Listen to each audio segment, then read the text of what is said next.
when it comes to the hero's journey, I remember when I was a freshman in college. Yeah, I might have learned about the hero's journey before that, but that's really where, taking film classes, we learned about it in more depth. My first reaction upon really coming to terms with all the structure was, I want to do something different. I want to write a story that's not the hero's journey. I want to be the one to create my own structure and not have to follow that formula. And what I've slowly realized over time is that the hero's journey, it's not a formula.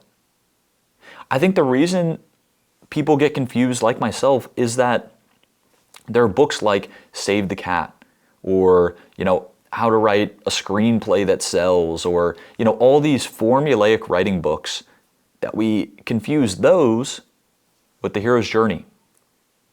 But I want to give you a quick sort of visualizer for this. And if you're listening, I'll just describe it. But basically, we have all of the stories that have existed, for the past 3,000 plus years. All the myths and stories that have already existed. And then we have Joseph Campbell, who wrote, I think around the 1950s, The Hero with a Thousand Faces, which is really where he talked about the hero's journey.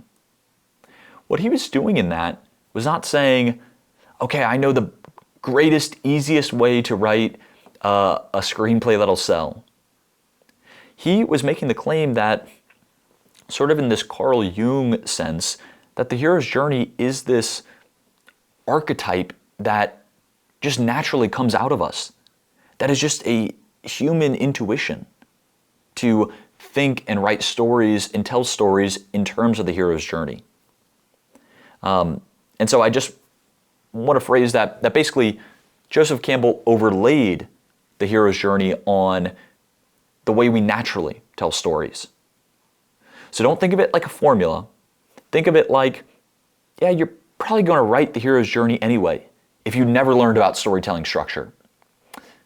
But you can use Joseph Campbell's, what he laid out, those 12 steps.